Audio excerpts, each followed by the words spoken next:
수민이 엄마로 많이 알려진 임선영입니다. 이렇게 제 이야기를 할 수 있는 자리를 마련해 주셔서 정말 감사하게 생각하고요. 너무 떨려요, 진짜로. 앉아있을 때랑은 또 다른 것 같아요. 저는 서울에서 남편을 만나가지고 서울 사람을 만나려고 서울로 갔는데 광주 사람을 만나서 광주로 내려와서 살게 되었는데 여기 광주는 남편 외에는 아는 사람이 아무도 없었어요. 그래서 아이를 낳고 물론 직장 생활도 했지만 어디 이렇게 기댈 수 있는 마음을 표현할 수 있는 그런 것도 없었고, 근데 그냥 저는 이제 저의 그런 성격대로 독립적이고 활발하게, 근데 아는 내성적이었어요. 먼저 다가가지도 못하고 그렇게 잘 살았는데 연년생으로 둘째가 태어나서 아팠어요. 그래서 태어나는 당일날 서울 삼성병원 신생아 중환자실에 입원을 했어요. 이런 얘기도 이렇게 막 마음 편히 할 수 있는 기회도 저한테는 없었어요. 바쁘게 살기도 했고 이게 생각을 하기가 싫었던 것 같아요. 근데 그때는 물론 수술 잘 마치고 잘 커서 이제 지금 건강하게 저와 비슷한 덩치로 잘 자라고 있는데, 그때는 그 죄책감, 아이가 감기가 걸려도 엄청 마음이 아프잖아요. 근데 저도 한번 물려보지도 못한 아기를 멀리, 이제 제왕절개를 했는데 실밥도 뽑지도 않은 상황에서 매일 아이한테 갔어요. 근데 그 부모여도 면회 시간 외에는 만날 수가 없어요. 그래서 멀리 가면서 30분을 보더라도 차 시간 때문에 또 내려와야 했고, 그런 거를 한 2달 정도 가까이 하다가 아이가 이제 건강하게 퇴원을 했으니 즐겁잖아요. 감사하고. 그 기분에 그때의 제 감정을 치료하지 못했던 것 같아요. 그 이후로 저는 사람들을 만나지 않는 기피하는 대인기피증이라고 하죠. 더 안 만났어요. 정말 친한 몇 명만 만났고 계속 그렇게 그냥 아이 키우고, 그렇다고 행복하지 않은 건 아니었어요. 그러니까 저를 위한 삶은 없었던 거죠. 일하고 아이 키우고 남편, 시댁, 친정. 제가 이제 5남매 중에 장녀거든요. 그러니까 제가 저 스스로 잘 하는 거는 물론이거니와 동생들도 제가 잘 보살펴야 된다는 부모님과는 또 다른 의무가 저한테는 있었던 것 같아요. 누가 주어지지는 않았지만 그게 지금도 너는 막내는 이러니까 네가 이것 좀 도와줘, 내가 도와줘, 이렇게 해서 조율을 하면서. 근데 결혼을 했는데 신랑도 6남매 중에 막내였던 거예요. 그러면은 그 막내니까 그런 부담이 덜할 줄 알았거든요. 근데 그거는 누가 주어진 게 아니기 때문에 제가 스스로 가지고 가더라고요. 그러니까 저는 그러니까 이런 것들이 그냥 당연히 너가 해야 되는 거야 라고 생각하면서 살았어요. 그렇게 대인기피증이 있으면서도 이것저것 챙길 거 다 챙기고 그러는 제가 교회에 나오기까지 얼마나 큰 용기가 필요했겠어요. 근데 아이 때문에 그것도 할 수 있으니까 나오기 시작했는데 처음에는 부끄럽고 죄송했어요. 목적이 있어서 왔잖아요. 내 아이를 잘 키우기 위한 목적, 개인적인 목적이잖아요. 그렇게 하지 않아도 잘 키울 수 있을 건데 욕심이 있는 목적이었어요. 그게 죄송했고, 정말 신앙심이 있는 분들한테 미안했고, 진심으로 신앙으로 다니는 분들이 엄청 많잖아요. 근데 그런 분들한테 미안했어요. 그래서 무거운 마음으로 한동안 교회에 나왔던 것 같아요. 근데 어느 순간 환대해 주시고 인사해 주시고, 어떤 분은 심지어 마스크를 이렇게 써서 잘 모르는데 제가 교회에 나온 거를 굉장히 감동으로 여기는 분들, 그 이제 제 느낌이긴 한데, 감동입니다. 이렇게 말씀하진 않으셨어요. 근데 제가 느끼기에, 내가 나오는 게 저분한테는 되게 감동인가? 너무 감사하더라고요. 그러면서 위안을 받고 가는 느낌이 드는 거예요. 그래서 이제 부흥회가 있거나 누구 외부 오셔가지고 목사님 분께서 설교하실 때 그냥 와서 앉아서 듣고 조용히 앉아서 듣고 가고 그러면 저는 그 눈물이 왜 그런지 모르겠는데 처음에는 엄청 울었어요. 정말 민망할 정도로. 그 이제 운전하고 집에 가는 그 차 안에서도 엄청 울고, 그게 나중에 알았어요. 저를 위로하고 있구나. 이 모든 상황이. 너 괜찮아. 너 때문이 아니야. 너는 잘못한 게 없고, 그리고 너는 네가 안 해도 되는 일을 하고 있기 때문에 잘하고 있는 거야. 더 하려고 노력하지 않아도 돼. 누가 시켜서 한 건 아니지만 위안을 받고 격려를 받았던 이전과 지금은 하는 일이 줄어들진 않았어요. 마음의 일이다 보니까. 근데 엄청 가벼워졌고 즐거워진 거는 분명해요. 그렇게 감사한 마음으로 교회를 나오기 시작하는데 어느 순간 제가 찬미가를 알지도 못하면서 엄청 크게 부르고 있는 거예요. 마스크를 써서 이제 요것도 좀 도움이 되긴 했는데 이렇게 가사가 나오니까 엄청 크게 부르고 있는 거예요. 사실 그 전까지만 해도 조용히 쥐죽은 듯이 있는 듯 없는 듯 앉아있다 갈 거야. 그랬거든요. 근데 찬미가를 크게 부르고 있더라고요. 그렇게 안식일이 제 생활인 것처럼 스며들 때쯤에 제가 요 책을 선물 받았어요. 읽으신 분들도 계실 텐데 하영록 목사님이 쓰신 페이버라는 책이거든요. 간단하게 설명을 드리면은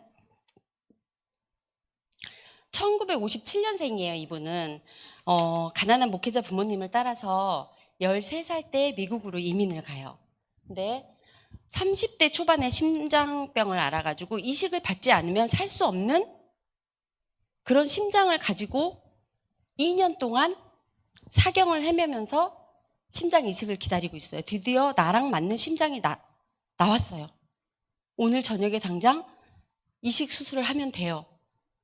그런데 그때 옆방에 갑작스러운 교통사고로 젊은 여성이 이틀 안에 심장 수술을 받지 않으면 죽어요. 그 얘기를 들었어요. 나는 2년을 기다렸는데 사경을 헤매면서. 근데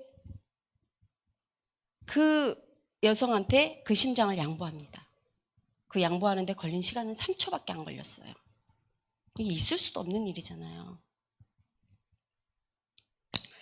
불가능한 일이다, 사람이면. 이제 그러면서 읽었죠. 감동을 받으면서.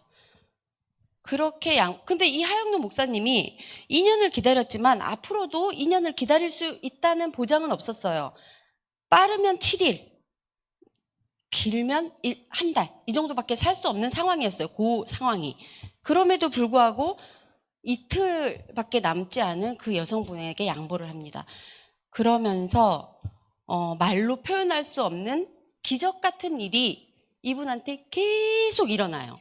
지금까지도 2번의 심장 수술을 더 받고, 그것뿐만이 아니라 경제적인 면도, 이제 그런 목사님의 이제 일생을, 그런 받은 은혜를 글로 쓴 책이에요. 처음에는 책 선물을 받는다는 게 너무 기쁜 걸로만 끝나면 좋은데 그게 아니잖아요. 이게 부담감이 있어요. 읽어야 돼. 숙제를 해야 된다는. 근데 저는 사실 막 책을 찾아서 읽는 성격이 아니어가지고 더 그랬을 수도 있는데, 주신 분의 감사로 예의라고 생각해서 다 읽어야 돼. 그렇게 시작한 책이 진한 감동을, 사람이 할 수 없다고 생각했기 때문에 더 감동적이었나 봐요. 다 읽었어.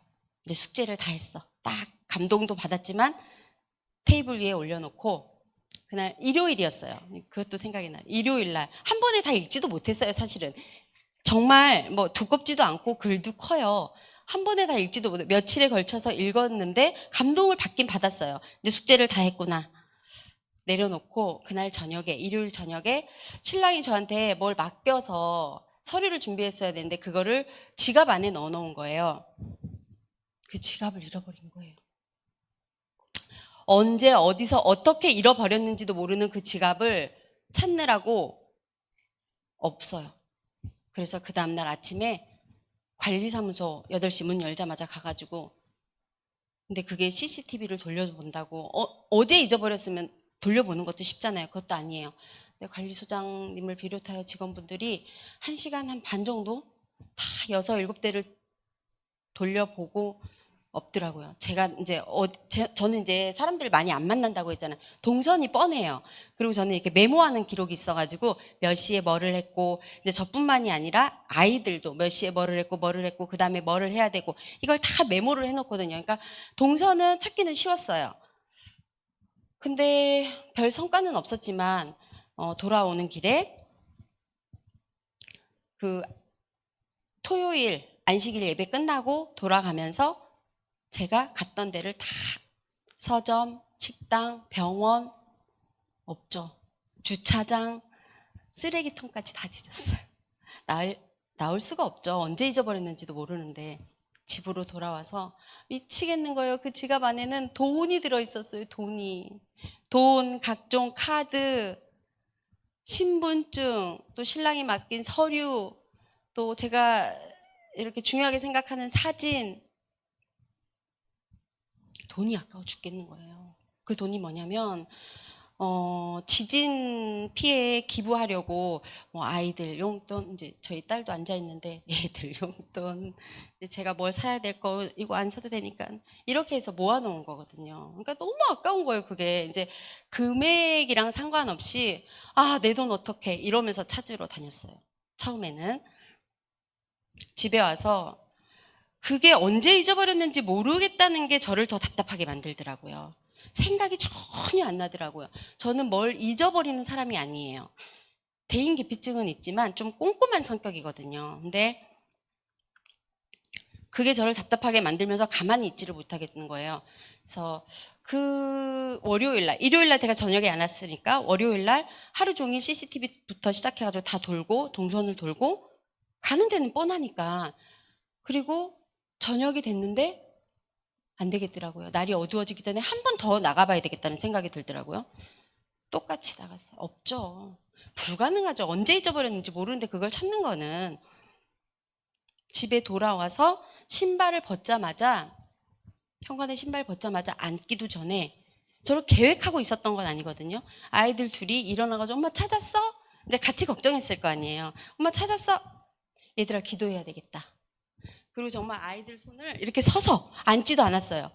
서서 이렇게 잡고, 하나님, 그 돈은 제 돈이 아닙니다. 기도를 하는데 이렇게 나오는 거예요.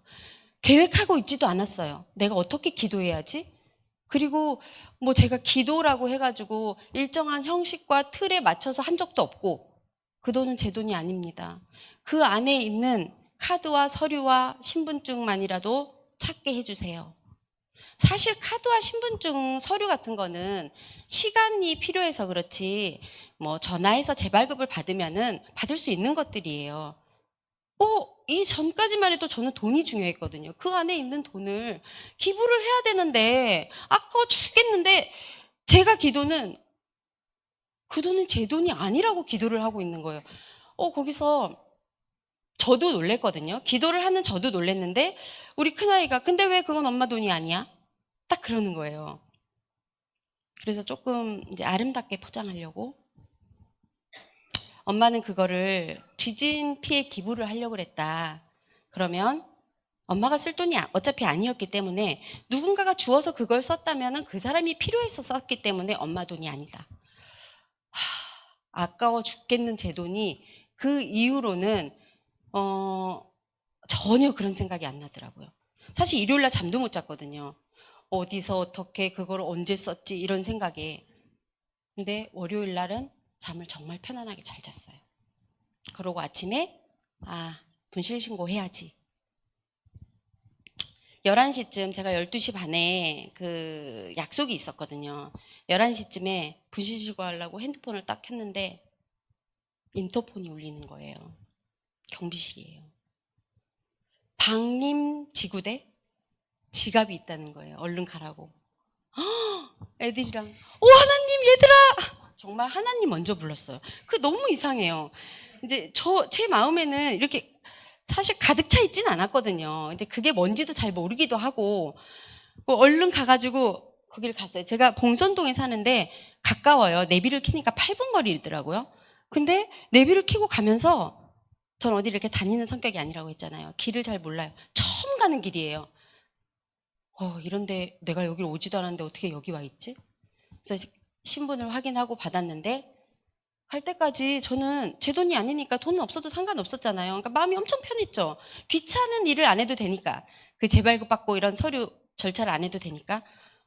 지갑을 열었는데 100원짜리 하나 빠지지 않고 그대로 있더라고요.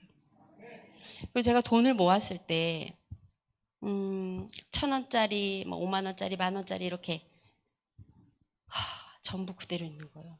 정말 저 지금도 소름이 돋는데 이게 있을 수 있나. 어디서 어떻게 잊어버렸는지도 모르는 그 지갑을 심지어 100원짜리 하나 없어지지 않고 그대로 저한테 온다는 게 그래서 돌아오는 길에 이상한 기분이 들더라고. 뭐라고 이렇게 표현이 안 되는 거예요. 애들이 엄마 찾았어. 근데 그대로 있다고. 그래서 저는 그거를 신권으로 바꿔가지고 오늘 도루가 헌금에 내게 되었습니다. 그리고 애들한테 그거를 설명하고 테이블 위에 놓아놓은 이 책이 보이는 거예요. 이 책이 숙제로 읽었던 이 책이 다 읽어서 감명은 받았지만 그때 보인 이 책은 또 다른 감동이더라고요. 그래서 이 하영록 목사님은 내 이웃을 내 몸같이 사랑하라.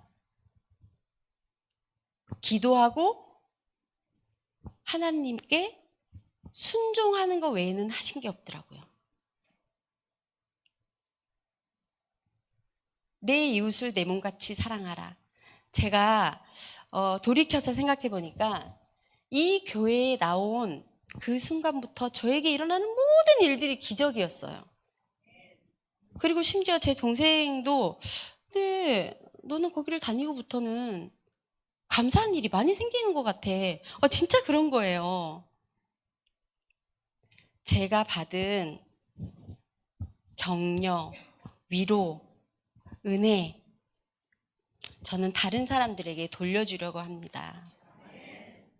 그것도 처음부터 제 것은 아니었으니까요. 감사합니다.